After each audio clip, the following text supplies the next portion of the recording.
ಮೊನ್ನೆ ಬೊಮ್ಮನಾದಿಗೆ ಹೋದಾಗ ಸದಾಶಿವ ಮುತ್ತಪ್ಪನವರು ಈ ವರ್ಷದ ವಾಣಿಯ ನುಡಿದರು.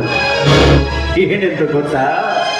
ಲೇ ಹುಚ್ಚಪ್ಪಗಳಿರ, ಕಲಿಯುಗದ ಅಂತ್ಯ ಕಾಣಿರುವ ಮಕ್ಕಳಿರ ಅಂತ. ಯಾಕೆ ಗೊತ್ತಾ?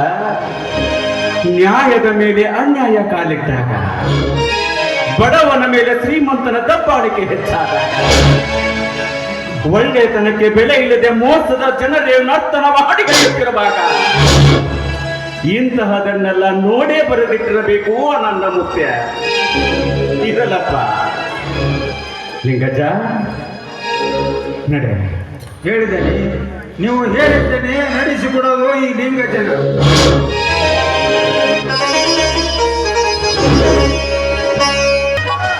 ನಡಿಲವನ್ಯ ಸೀದಾ ದೇವರ ಗುಡಿಗೆ ಹೋಗಿ ಹಂಗ ಹನಿಮೂನ್ ಹೋಗ್ಬಿಡೋಣಂತ.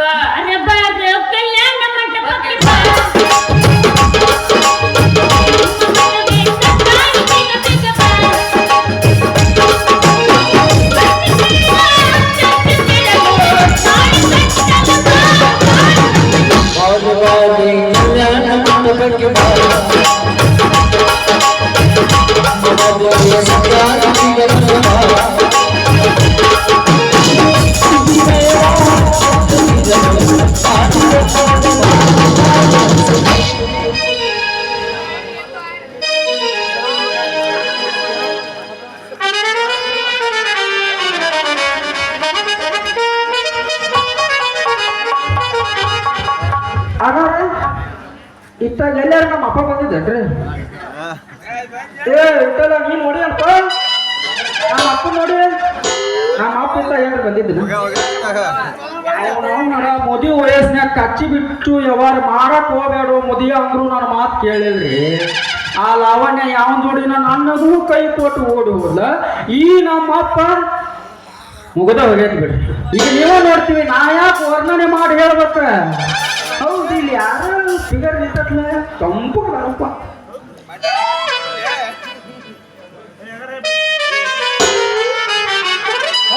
ಮಗನ ಕಾಶ ಅಳಸೇಡ ಬೂದಿ ಮುಚ್ಚಲಿ ಚಂದಾಗಿದ್ದೀರಿ, ಮತ್ತು ಸಾಕು ಬಂದಿರಿ ನಿಮ್ಮವ್ರ ತೆಗಿಲವನ್ಯ ಮುಸುಕ್ ತೆಗಿ. ಸುಖ ಮಾರಿ ನೋಡ್ಯಾರ ಒಟ್ಟು ತಿಪ್ಪೂರ್ ಸೋಂದ್ರಿಕಿ ನೋಡಕ. ಅಷ್ಟು ಉರ್ದಕ್ಕೆ ನಾನು ಕೈ ಕೊಟ್ಟು ಇನ್ನೊಬ್ಬನ ತೋಡಿ ಹೋಗಿ ಅಲ್ವಾ? ಗೊತ್ತಾಗುದು ಏನು? ಇನ್ನೇನು ಬಸ್ ಸ್ಟ್ಯಾಂಡ್ ಮಾಡ್ಕೊಟ್ಟು ಎಲ್ಲಿ ಹೊಂಟಿರಿ? ಕೋಲಂಬಾಕ್ ಹೊಂಟಿರೋ? ಇಲ್ಲಿ ಅಷ್ಟು ದೂರ ಹೋಗಾಕ್ ಹೋಗ್ಬೇಡ್ರಿ. ಬಚ್ಚಾದ್ರು ಒಂದು ತೀರುವಾಗ ಊರ ತಿರ್ಕೊಂತಿರ್ತಾನವ. ನಮ್ಮ ಅಪ್ಪ ಜಿಪುಂತನ ಮಾಡಿ ಗಳಿಸಿದ್ದ. ಅದ್ರ ಸಂಬಂಧ ನಾಯ್ಕಿನ ರಾಣಿಯಂಗ ನೋಡ್ಕೋಬೇಕು ಅಂತ ಪ್ಲಾನ್ ಮಾಡಿದ್ರೆ ಆ ತಿರ್ಗೋಕಿ ಅಂತ ಹೋಗಿಲ್ಲ. ಏನು ಒಂದು ನಮ್ಮ ಅಪ್ಪ ಹುಚ್ಚಿಡ್ದೈತೋ ಮಾರ. ಮೊದಲ ಹಿಂದ್ಕೊಂಡ ಕಾಲಿಗೆ ನಾಯಿ ಕಡ್ದಿತ್ತು ಅವಾಗ. ಸಣ್ಣ ಸಣ್ಣ ಹುಡುಗರು ಕಡಿಯಾಗತ್ತಾನಂತ ಓಣ್ಯಾಗ ಎಲ್ಲಾರು ಬಂದು ನಾನು ಏನು ಮಾಡ್ತಾರ ಅಲ್ಲೇ ಗೊತ್ತೈತೆ ಅವ್ರು. ಈಗ ಬರೋ ಟೈಮ್ ಆಗಿರ್ಬೇಕು. ಇಲ್ಲಿ ಎಲ್ಲಿ ಅವನ ಸಲುವಾಗಿ ಬಂದಿದ್ದು ನಾನು. ಎಲ್ಲಿ ಅಲ್ಲ ನಮ್ಮ ಅಪ್ಪ ಯಪ್ಪ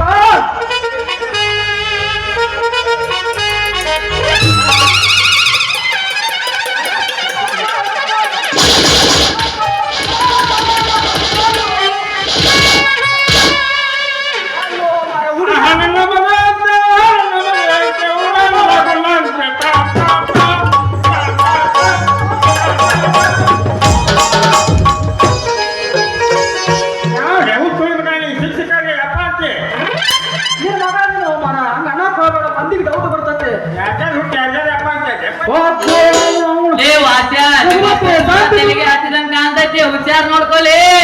ನಮ್ಮ ಅಪ್ಪ ನನ್ನ ಹೊಡಿಲಿ ಬಡಿಲಿ ಕಡಿಲಿ ಬೇಕಾರ ನೀ ಯಾವ್ದೇ ನನಗೆ ಹೇಳಕ ನಾನು ಹುಡುಗಿನ ಆಡ್ಕೊಂಬಂತಿ ನೋಡ್ಕಮ್ಮ. ಯಾವ ನೀವ ನೋಡಿದೆ ಇಬ್ರು ಯಾವ ಯಾಕಿರೋದಕ್ಕ ಇವತ್ತು ಸಂಜೆ ಮುಂದೆ ನಾನು ಮದುವೆ ಮಗನಿಗೆ ಐತೆ ಬಜಾರ್ನಾಗಿದ್ದ ಅಗಸಿನ ಮಠ. ನಿಮ್ಮ ಬುತ್ತಿ ನೀವು ಕಟ್ಕೊಂಡ್ ಬಂದ, ನಿಮ್ದು ನೀವು ತಿಂದ. ಜೈ ಹಿಂದ. ಯಪ್ಪ ನಡಿಯೋ, ಊರಾಗ ನನ್ನ ಕಣ್ಣು ಮುಗಿತಾರೋ. ಹೋಗು ನಡಿ, ಮನ್ಯಾಗ ಇನ್ನು ಸರಸ್ನಿ ತಗೊಂಬಲ್ಲ ಕುಂದ್ರಿಸ್ಕೊಡಕ್ ನಡಿಯೋ. ನೀವೇ ಉತ್ತಮ ಆಗಲ್ ಬಿದ್ದು ಎಲ್ಲೇ ಹೋಗಿ ಎಲ್ಲೇ ಅಪ್ಪ ಅಂತ ನಿನಗಾಗತ್ತಿ ಪುಣ್ಯಾತ್ಮ, ನಿನಗಾಗತ್ತೀನಿ. ನನ್ನ ಮದುವೆ ಅಂತ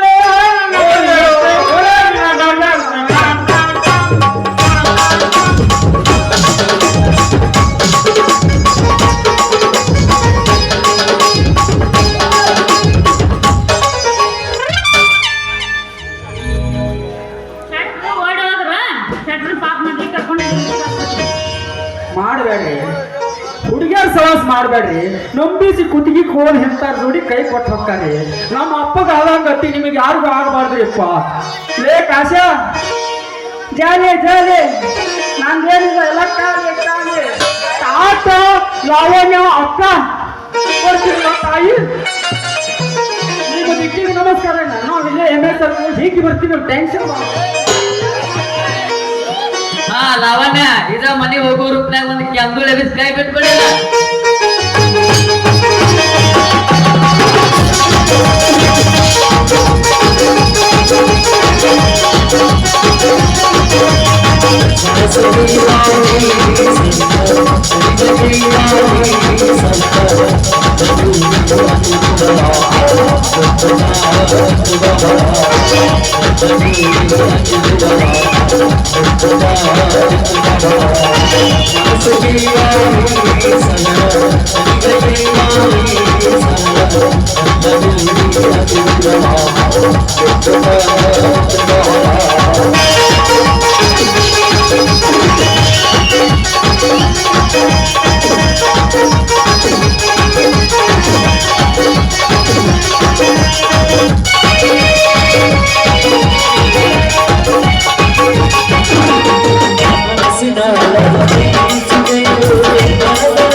ಅದೆಷ್ಟು ದಿನದಿಂದ ಹೊಚ್ಚು ಹಾಕಿ ಕುಳಿತಿದ್ದೆ. 16 ಜನ ಉಂಡು ಬಿಟ್ಟ ಎಂಜಲೆಯಲ್ಲಿ ಅಲ್ಲಿ ಉಣಗೊಳಿಸಿ ಅದನ್ನು ತೊಳೆದು ನನಗೆ ಮಡಿ ಮಾಡಿ ತಿನ್ನಿಸಬೇಕೆಂದು. ಹೀಗೇಕೆ ಮಾತಾಡುತ್ತಿರುವುದೇನ? ಈಗ ನಾನು ಮಾಡಿದ ಅಪರಾಧವಾದ್ರೂ ಏನೋ ಇನ್ನೂ ಅರ್ಥವಾಗಲಿಲ್ಲ ಬೆಳತ. ಯಾರು ಮುಟ್ಟಲಾರದ ಬಂಗಾರದ ಬಟ್ಟಲಲ್ಲಿ ಉಂಡು ಪುನೀತನಾಗಬೇಕೆಂಬ ಹೆಬ್ಬೈಕೆ ನೆಟ್ಟುಕೊಂಡ ನನಗೆ 16 ಜನ ತಿಂದು ಬಿಟ್ಟ ಎಂಜಲೆಡೆಯನ್ನು ಎಡೆ ಮಾಡಿ ನನಗೆ ಉಣಬಡಿಸಿದೆ ಅಲ್ಲವೇ ಲತಾ? ಪವಿತ್ರವಾದ ಪ್ರೇಮ ಮಧುರ ಬಾಂಧವ್ಯದ ಹೂಮಾಲೆಯನ್ನೇ ಧರಿಸಿಕೊಳ್ಳಬೇಕಾದ ಮುಳ್ಳಿನ ಮಾಲೆಯನ್ನು ಹೆಣೆದು ಅದನ್ನು ಆ ಹಾದರಿ ಕೈಯಲ್ಲಿ ಕೊಟ್ಟು ಸುಂದರವಾದ ಹಂದರದಲ್ಲಿ ಮಂಗಳವಾದ್ಯ ಮೊಳಗಿಸಿ ಅವಳ ಕೈಯಿಂದ ನನ್ನ ಕೊರಳಿಗೆ ಹಾಕಿಸಿ ಜೀವನ ಪರ್ಯಂತ ನೋವನುಭವಿಸುವಂತ ಮಾಡಿಬಿಟ್ಟಿಯಲ್ಲ.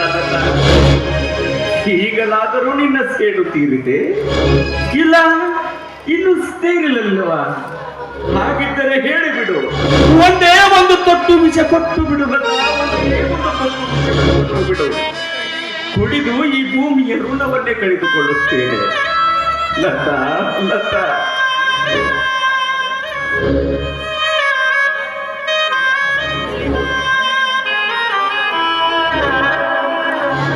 ಲತಾ, ನಿನಗೆ ನನ್ನ ಇಷ್ಟವಿಲ್ಲ ಅಂತ ಒಂದು ಮಾತು ಹೇಳಿದ್ದರೆ ಸಾಕಾಗಿತ್ತು. ನನ್ನ ಹೃದಯದ ಗರ್ಭಗುಡಿಯಲ್ಲಿ ನಿನಗಿದ್ದ ಸತಿತಾ ಸ್ಥಾನವನ್ನು ಕಿತ್ತೊಗೆದು ನನ್ನ ಪುಟ್ಟ ಸಹೋದರಿ ಎಂಬ ಸ್ಥಾನ ಕೊಟ್ಟು ನಾನೇ ನಿನಗೆ ಅನುರೂಪವಾದ ಒಂದು ಗಂಡನ್ನು ಹುಡುಕಿ ವಿಜೃಂಭಣೆಯಿಂದ ಮದುವೆ ಮಾಡಿಕೊಡುತ್ತಿದ್ದೆ. ಆದರೆ ಒಬ್ಬ ಸೂಳೆಯನ್ನು ತಂದು ನನ್ನ ಜೀವನಕ್ಕೆ ಅಡಿ ಮಾಡಿಬಿಟ್ಟೆ ಅಲ್ಲವೇ ಲತಾ? ಮಾಡಿಬಿಟ್ಟೆ ಲತಾ. ಇದಕ್ಕೆ ಆ ದೇವನು ಮೆಚ್ಚುತ್ತಾನೆ? ಇದೆ ಹೇಳು. ಅಂದ್ರೆ ಆಶಾ ಅದೇ ಆಶೆ, ನಿನ್ನ ಪ್ರೀತಿಯ ಗೆಳತಿಯ ಆಶೆ, ಈ ದಯಾನಂದನ ಜೀವನವನ್ನೇ ಬಲಿ ತೆಗೆದುಕೊಂಡ ಆಶೆ, ನಮ್ಮ ಮನೆಯ ಮ್ಯಾನೇಜರ್ ಜೊಡನೆ ಚೆಲ್ಲಾಟವಾಡಿದ ಆಶೆ. ಅರ್ಥವಾಯಿತಿಲ್ಲತ್ತ? ಛೇ ಛೇ, ದಯವಿಟ್ಟು ದುಡುಕಬೇಡಿ, ಸ್ವಲ್ಪ ವಿಚಾರಿಸಿ. ಏನು ಮನೆಯ ಮ್ಯಾನೇಜರ್ ಗಂಡನ ಗೆಳೆಯ ಎಂಬ ಭಾವನೆಯಿಂದ ಸ್ವಲ್ಪ ಸಲಿಗೆಯಿಂದ ಇರಬಹುದು, ಅದನ್ನೇ ನೀವು ವಿಕಲ್ಪ ತಿಳಿದುಕೊಂಡ್ರೆ ಹೀಗೆ ದಯಾನಂದ. ಇರಬಹುದು.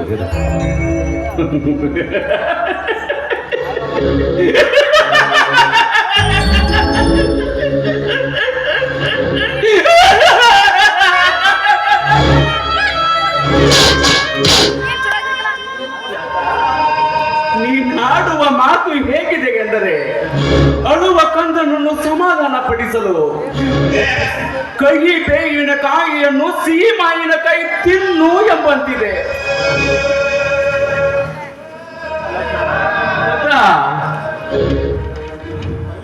ಪವಿತ್ರವಾದ ನನ್ನ ಈ ಬದುಕಿನಲ್ಲಿ ಆ ಸೂಳೆಗೆ ಈ ಪವಿತ್ರವಾದ ಕರಗಳಿಂದ ಕಾಲಿ ಕಟ್ಟಿಸಿ ಬಿಟ್ಟಿಲ್ಲ.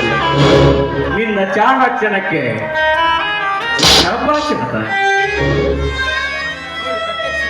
ನೋಡಿ, ಪ್ರತ್ಯಕ್ಷ ಕಾಣದೆ ಒಬ್ಬರ ಮೇಲೆ ಅಪವಾದ ಹೊರಿಸುವುದು ತಪ್ಪು. ನೀವೇನಾದ್ರೂ ಅದನ್ನು ನಿಮ್ಮ ಕಣ್ಣಾರೆ ಕಂಡಿದ್ದೀರಾ? ನನಗಿಂತಲೂ ಮುಂಚಿತವಾಗಿ ಕಂಡ ನೀನೇ ನನ್ನನ್ನು ಈಗ ಕೇಳುತ್ತಿದ್ದೀ ಅಂದ್ರೆ ನಾನೇನು ಹೇಳಲಿಲ್ಲ.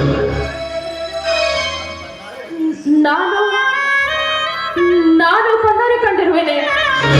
ಕಂಡಿಲ್ಲವೇ? ಎಂದು, ಎಲ್ಲಿ, ಯಾವಾಗ ಎಂದು ನನ್ನನ್ನೇ ಕೇಳದೆಯ ಲತಾ? ಅಂದು ನಾನು ಬೆಳಗಾವಿಯಿಂದ ಬರಬೇಕಾದರೆ ನನ್ನನ್ನು ಅಡ್ಡ ದಾರಿಯಲ್ಲಿ ನಿಲ್ಲಿಸಿ ನಿಮ್ಮ ಮನೆಗೆ ಊಟಕ್ಕೆ ಕರೆದೆಯಲ್ಲ, ಆಗ ನಮ್ಮ ಮನೆಯಲ್ಲಿ ಅವರ ಪ್ರಣಯ ಸಲ್ಲಾಪ ನೋಡಲಿಲ್ಲ ನೀನು. ನಿಜ ಹೇಳು ಲತಾ, ನಿಜ ಹೇಳು. ಹೌದು ದಯಾನಂದ, ಸತ್ಯ ನೀವು ಹೇಳುತ್ತಿರುವ ಮಾತು. ಆ ಹೀನ ದೃಶ್ಯ ನಿಮ್ಮ ಕಣ್ಣಿಗೆ ಬೀಳಬಾರದು, ಆಶ್ರಯ ಬಾಳು ಹಾಳಾಗಬಾರದು ಅಂತ ನಾವೆಷ್ಟು ತಡದೆ, ಕೊನೆಗೂ ಅದು ಸಾಧ್ಯವಾಗ್ಲಿಲ್ಲ. ದಯವಿಟ್ಟು ನನ್ನನ್ನು ಕ್ಷಮಿಸಿಬಿಡು ದಯಾನಂದ, ನನ್ನನ್ನು ಕ್ಷಮಿಸಿಬಿಡು. ನಿನ್ನನ್ನು ಕ್ಷಮಿಸಲು ನಾನ್ಯಾರು? ಒಟ್ಟಿನಲ್ಲಿ ನಾನೊಬ್ಬ ನಿರ್ಭಾಗ್ಯ ತೀರಿಸು. ಈಗ ಆಶಾ ಎಲ್ಲಿರಬೇಕು ಅಲ್ಲಿದ್ದಾಳೆ. ಅಂದ್ರೆ ಲತಾ, ಆದರ ಕಳ್ಳತನವನ್ನು ಮುಚ್ಚಿಡುವುದು ಅಷ್ಟು ಸುಲಭವಲ್ಲ. ಕಳ್ಳತನದ ಕಾಮಿಗಳನ್ನು ಕಣ್ಣಾರೆ ಕಂಡು ನಾನು ನಿಮ್ಮ ಜೀವನ ಸುಖವಾಗಿರಲಿ, ನಿಮ್ಮ ದಾಂಪತ್ಯ ಜೀವನ ಬೆಳಗುತ್ತಿರಲಿ ಅಂತ ನಾನೇ ಹಾರೈಸಿ ಕಳಿಸಿ ಬಿಟ್ಟಿಲ್ಲತ, ನಾನೇ ಹಾರೈಸಿ ಕಳಿಸಿ. ದಯಾನಂದ, ನೀವೆಂಥ ತ್ಯಾಗಿ ದಯಾನಂದ, ನೀವೆಂಥ ತ್ಯಾಗಿ.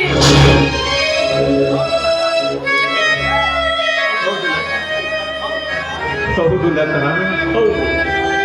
ನನ್ನ ತಾಯಿ ನನಗೆ ಹೇಳಿಕೊಟ್ಟಿರುವ ಪಾಠವೆಂದರೆ ದಯಾ, ದಾಕ್ಷಿಣ್ಯ, ಕರುಣೆ. ಇದನ್ನು ಬಿಟ್ಟು ಸಿಟ್ಟಿನಲ್ಲಿ ಸುಟ್ಟು ಹಾಕುವ ದುರ್ಬುದ್ಧಿ ಹುಟ್ಟಿದೆ ಈ ದಯಾನಂದನಲ್ಲಿ. ಹೇಳು ಲತಾ. ದಯಾನಂದ, ಅವಳು ಇಷ್ಟೊಂದು ನೀಚ ಪ್ರವೃತ್ತಿಗಿಳಿಯುತ್ತಾಳೆ ಅಂತ ನಾನು ಕನಸಿನಲ್ಲಿಯೂ ಕೂಡ ಕಂಡಿರಲಿಲ್ಲ. ಲತಾ, ಲತಾ, ಪಾವನೆ ಏನೋ ಪಾವನ ಆಗೇ ಇರುತ್ತದೆ. ಆದರೆ ನೀನು ಸ್ವಲ್ಪ ವಿಚಾರ ಮಾಡಿ ಮುನ್ನೆಚ್ಚರಿಡಬೇಕಾಗಿತ್ತು. ತಪ್ಪು ಬಿಟ್ಟೆ. ಅಂದ್ರೆ ನಾನು ಉದ್ದೇಶ ಪೂರ್ವಕವಾಗಿ ಈ ಕಾರ್ಯ ಮಾಡಿ ನಿಮ್ಮ ಕಾಲ ಮೇಲೆ ಕಲ್ಲು ಹಾಕಿದ್ದೀನಿ ಅಂತ ನೀವು ತಿಳಿದುಕೊಂಡಿದ್ದೀರಾ? ಉದ್ದೇಶವೋ ದುರುದ್ದೇಶವೋ, ಒಟ್ಟಿನಲ್ಲಿ ನಾನೊಬ್ಬ ನಿರ್ಭಾಗ್ಯ ತೀರಿತು. ಇನ್ನೊಂದು ವಿಷಯ, ಈ ಪವಿತ್ರ ಪ್ರೇಮದ ವಿಷಯದಲ್ಲಿ ನೀವು ಗೆದ್ದು ಬಿಟ್ಟಿರಲಿಲ್ಲ. ನಾನು ಸೋತ್ಬಿಟ್ಟೆ. I am correct. ಇನ್ನು ಮುಂದೆ ತಮ್ಮ ಜೀವನ ಸಂಗಾತಿ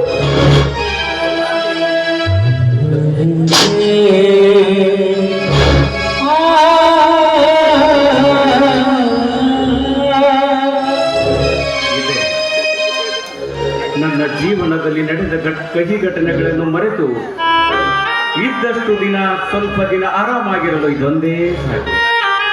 ಈ ಹೆಣ್ಣು ಹೊನ್ನು ಇದ್ಯಾವುದು ಶಾಶ್ವತವಲ್ಲ. ಬೇಡ ದಯಾನಂದ, ಬೇಡ. ದೇವ ಮಾನವರಾದ ತಾವು ಈ ಸುರದೇವಿಗೆ ಮೊರೆ ಹೋಗಿ ದಾನವರಾಗ್ಬೇಡಿ. ದಯವಿಟ್ಟು ಅಂತ ಕೆಲಸವನ್ನ ಮಾಡಬೇಡಿ ದಯಾನಂದ, ಅಂತ ಕೆಲಸವನ್ನ ಮಾಡಬೇಡಿ. ಲತಾ, ಕುಡುಕರಲ್ಲಿ 3 ವಿಧವಾದ ಕುಡುಕರಿರುತ್ತಾರೆ. ಒಂದು ಧೈರ್ಯಕ್ಕಾಗಿ ಕುಡುವರು, ಒಂದು ಚಿಂತೆಗಾಗಿ ಕುಡಿಯುವರು, ಇನ್ನೊಂದು ನೀನೇ ಹೇಳಲ್ಲ. ತಾವು ನಿಮ್ಮಂತ ಹೆಣ್ಣಿನಿಂದ ಮೋಸಕ್ಕೆ ಶರಣಾಗಿ ಭ್ರಾಂತಿಯ ಲೋಕದಲ್ಲಿ ಮುಳುಗಿರುತ್ತೀವಲ್ಲ, ಅಂತಹ ಕುಡುಕರ. ದಯಾನಂದ, ಸ್ವಲ್ಪ ನನ್ನ ಮಾತು ಕೇಳಿ, ಸ್ವಲ್ಪ ನಿಲ್ಲಿ ದಯಾನಂದ. ಅದೇನೇ ಇರಲಿ, ಒಂದು ಸಾರಿ ಅಂತೂ ನನ್ನ ಮದುವೆ ಮಾಡಿ ಪುಣ್ಯ ಕಟ್ಟಿಕೊಂಡಿರುವಿರಿ. ನಿಮ್ಮ ಋಣ ತೀರಿಸಬೇಕಲ್ಲ ನಾನು. ಆದಷ್ಟು ಬೇಗ ನಿಮ್ಮ ಮದುವೆಗೆ ಸಿದ್ಧತೆ ಮಾಡಿಕೊಳ್ಳಿಲ್ಲತ. ಆದಷ್ಟು ಬೇಗ ನಿಮಗೆ ಮಂಗಲಾಚರಣೆ ಹಾಕಿ ನಿಮ್ಮ ಮದುವೆಯ ಸಂಬಂಧ ಹೀಗೆ ಚಿರವಾಗಿರಲೆಂದು ಆಶೀರ್ವದಿಸಿ ನಾನು ಈ ಭೂಮಿಯ ಋಣವನ್ನು ಕಳೆದುಕೊಳ್ಳುತ್ತೇನೆ. ದಯವಿಟ್ಟು ದಯವಿಟ್ಟು ನನ್ನ ಮಾತು ನಡೆಸಿಕೊಡಿಲ್ಲತ. ನಾನು ನಿಮ್ಮ ಮಾತು ನಡೆಸಿಕೊಟ್ಟಿಲ್ಲವೇ? ದಯವಿಟ್ಟು ನಡೆಸಿಕೊಡಿಲ್ಲತ.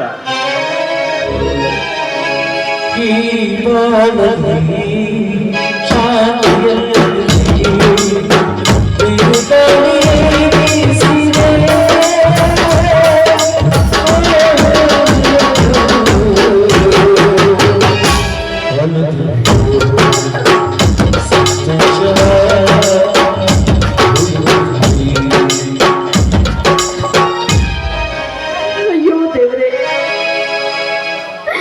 ನನ್ನ ಗೆಳತಿಯ ಬಾಳನ್ನು ಬಂಗಾರ ಮಾಡಲು ಹೋಗಿ ದೇವಂತ ದಯಾನಂದರ ಬಾಳನ್ನ ನಾನು ಅಂಗಾರ ಮಾಡಿಬಿಟ್ಟೆ. ಈ ಪಾಪ ನನಗೆ ತಟ್ಟದೆ ಸುಮ್ಮನೆ ಬಿಡಲಾರದು ತಂದೆ, ನನಗೆ ತಟ್ಟದೆ ಸುಮ್ಮನೆ ಬಿಡಲಾರದು.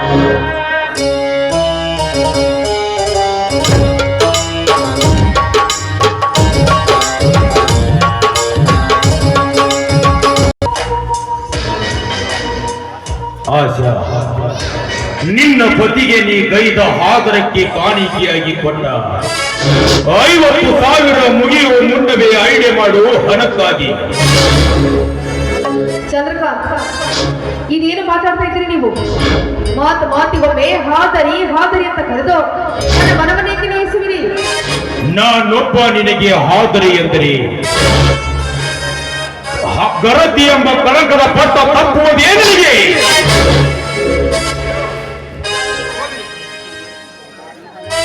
ಆಶಾ, ಆದದ್ದನ್ನು ಮರೆತು ಮುಂದಿನ ಬಾಳಿ ಬಂದು ಜೀವನ ಹುಡುಕಾರಿ ಹುಡುಕು. ಗಂಡಸರಾದ ತಾವು ನನ್ನನ್ನು ಕೇಳಿದ್ರೆ ನಾನೇನು ಹೇಳಬೇಕು? ಆಶಾ, ಎಂದು ನಿನ್ನ ಸಂಘದಲ್ಲಿ ನನ್ನಂತರಂಗದ ಬಯಕೆಯ ಬಳ್ಳಿ ಹಬ್ಬಿತು, ಅಂದೇ 50,000ಕ್ಕೆ ನನ್ನ ಬುದ್ಧಿವಂತಿಕೆಯ ಪತ್ತಡಕ್ಕೆ ಬರಿದಾಗಿ ಹೋಯಿತು. ಕ್ಷಣಿಕ ಸುಖದಾಸಿಗಾಗಿ ನಿನ್ನ ಜೀವನ ಮಾಡಿಕೊಳ್ಳುವುದಲ್ಲದೆ ಬಂಗಾರದಂತ ನನ್ನ ಬಾಳನ್ನು ಬಲಿ ತೆಗೆದುಕೊಂಡು ಬಿಟ್ಟೇ ನೀನು. ಚಂದ್ರಕಾಂತ್, ನಿಮ್ಮ ಬಾಳನ್ನ ನಾನೇನು ಹಾಳು ಮಾಡಿದ್ದೀನಿ? ಇದಕ್ಕಿಂತಲೂ ಇನ್ನೇನು ಬೇಕು? ನಿನ್ನಿಂದಲೇ ನಾನು ವಂಚಕ ದ್ರೋಹಿ ಎನ್ನುವ ಕಳಂಕಕ್ಕೆ ಗುರಿಯಾದೆ. ಅದು ಅಲ್ಲದೆ ಇನ್ನು ಮೇಲೆ ನನ್ನನ್ನು ಯಾರೂ ನಂಬುವುದಿಲ್ಲ. ಮೇಲಾಗಿ ಕನ್ಯಾದಾನ ಮಾಡಿ ಮದುವೆ ಮಾಡುವುದಿಲ್ಲ. ಓಹೋ, ನಿಮಗೆ ಇನ್ನೂ ಮದುವೆ ಆಗಬೇಕು ಅನ್ನೋ ಹಂಬಲವೇ? ಮತ್ತೆ ಸುಳ್ಳಿಯಾದ ನಿನ್ನನ್ನು ಸತಿ ಎಂದು ತಿಳಿದು ಸತ್ತು ಹೋಗಬೇಕೇನು? ಚಂದ್ರ, ಮಿತಿ ಮೀರಿ ಮಾತಾಡ್ತಾ ಇದ್ದೀರಿ. ನಾನೇಕೆ ಸೋಲಿಯಾಗಲಿ? ಕೈ ಹಿಡಿದ ಗಂಡನಿಗೆ 2 ಬಗೆದು ನಿಂದನೊಂದಿಗೆ ನಕ್ಕು ನಡೆಯುವ ನಿಮ್ಮಂತ ರಂಡಿಯರಿಗೆ ಸತಿ ಎಂದು ಒಪ್ಪಿಕೊಳ್ಳಲು ಮತಿ ಕಳೆದುಕೊಂಡ ಮಂಗ ನಾನಲ್ಲ ಕಡೆ. ನಾನು ಮನಸ್ಸು ಮಾಡಿದ್ರೆ ಲಕ್ಷಕ್ಕೂ ಹಣವು ಸುರಿವಿ ಮದುವೆ ಮಾಡಲು ಸಿದ್ಧರಿದ್ದರು ನನ್ನ ಸೋದರ ಮಾವ. ನಿನ್ನ ಜೀವನದ ಭದ್ರತೆಗಾಗಿ ನನ್ನ ಬಾಳನ್ನೇ ಹೊರಡು ಮಾಡಿಬಿಟ್ಟೆ ನೀನು. ನೋಡಿ ಚಂದ್ರ, ಈ ಪ್ರಪಂಚದಲ್ಲಿ ನಿಮ್ಮನ್ನ ಬಿಟ್ರೆ ನನಗೆ ನನ್ನವರು ಅಂತ ಹೇಳಿಕೊಳ್ಳೋದಕ್ಕೆ ಯಾರು ಇಲ್ಲ. ಆಗಿದ್ದರಲ್ಲ ಹೊರತು ಮುಂದಿನ ಬಾಳಿಗೆ ಒಂದು ದಾರಿನ ಹುಡುಕಿಕೊಳ್ಳೋಣ. ನೋಡು ಆಶಾ, ನಿನಗೆ ಮೋಸ ಮಾಡಬೇಕು, ನಡುವು ನೀರಿನಲ್ಲಿ ಕೈ ಬಿಡಬೇಕು ಎನ್ನುವ ಕೀಳು ಭಾವನೆ ನನಗಿಲ್ಲ. ಆದರೆ ನೀನೀಗ ನಾನು ಹೇಳಿದಂತೆ ಕೇಳಿದರೆ ಜೀವನ ಪರ್ಯಂತ ಸುಖವಾಗಿರಬಹುದು. ಅದೇನೇ ಇದ್ರು ಹೇಳಿ, ನಿಮ್ಮ ಮಾತೆ ದಾರಿ ದೀಪ ಈ ಆಶ್ರಮ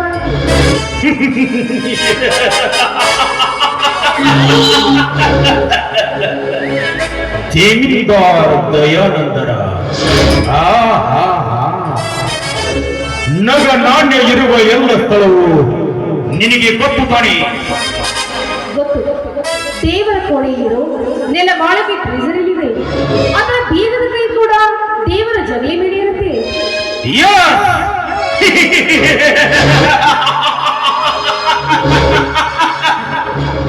ಹಾಗಾದರೆ ಸಮಯ ಸಾಧಿಸಿ ಮಾಡಲೇಬೇಕು.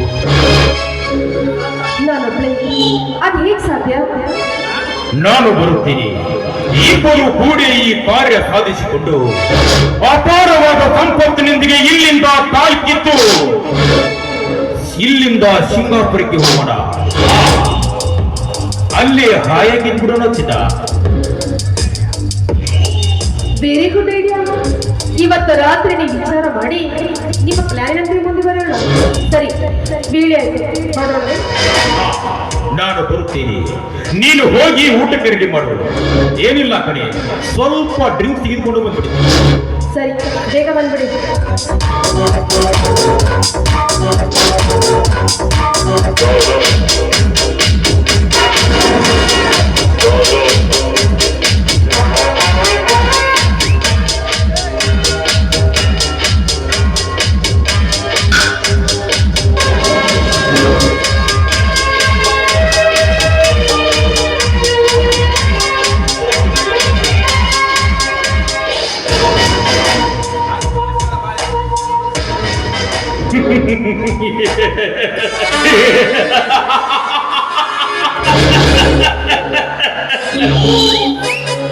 ಅಂತೂ ಆಶಾಳಿಗೆ ನನ್ನ ಮಾತೇ ಮಾನ್ಯ.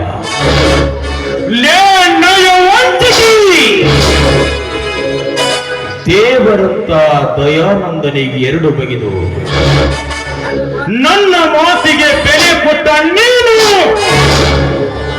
ಮತ್ತೊಬ್ಬರ ಮಾತಿಗೆ ಬೆಲೆ ಕೊಟ್ಟು ನನ್ನ ಕುತ್ತಿಗೆ ಕೊಯ್ಯಲು ಹೇಸಲಾರದ ಹೆಣ್ಣು ನೀನು. ದಯಾನಂದನ ಸಕಲ ಸಂಪತ್ತು ನನ್ನ ಕೈವಶವಾದ ಮರುಗಳಿಗೆಯಲ್ಲಿ ನೀನು ಸೇರಬೇಕು ಕಾಲಹರನ ಮನೆ.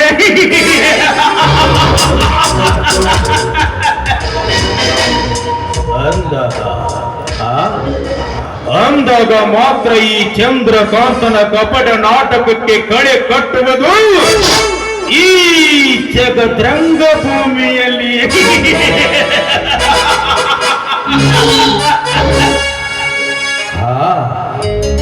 ಹೇಗಿದೆ ಈ ಚಂದ್ರಕಾಂತನ ತಿರುವು ಮುರುವದಾಟ?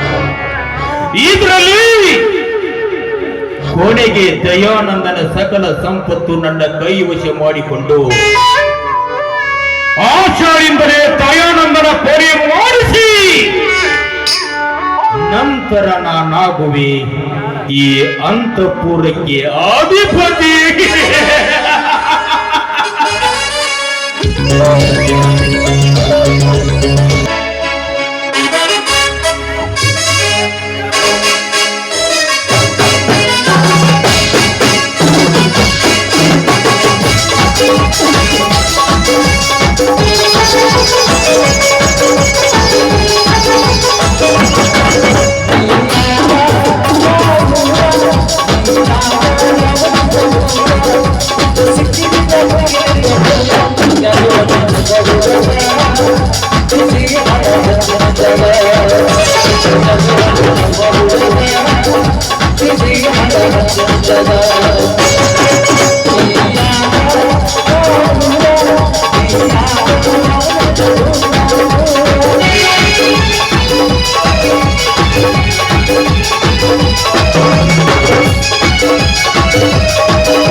ಧಣಿ, ಹೀಗೆ ಊಟ ನಿದ್ದೆ ಪರಿ ಇಲ್ಲದೆ ಸದಾ ಕುಡಿಯುತ್ತೆ ಕಾಲಹರಣ ಮಾಡಿದರೆ ನಿಮ್ಮ ಆರೋಗ್ಯದ ಗತಿ ಏನು ದನಿ, ನೀವೇ ಹೇಳಿ.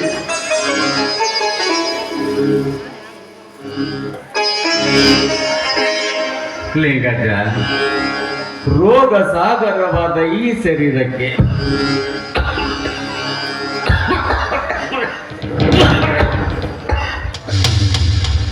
ಲಿಂಗಜ್ಜ, ರೋಗ ಸಾಗರವಾದ ಈ ಶರೀರಕ್ಕೆ ಇನ್ನೂ ಆರೋಗ್ಯವನ್ನು ಹುಚ್ಚು ಮುದುಕ ಲಿಂಗಜ್ಜ. ಹಾಗಂದರೆ ಹೇಗೆ ದನಿ? ತಮ್ಮಿಂದ ಬೆಳಗಬೇಕಾದ ವಂಶಜ್ಯೋತಿ ನನ್ನಿಂದಲೇ ನಂದಿ ಹೋಗುವುದೆಂದೇ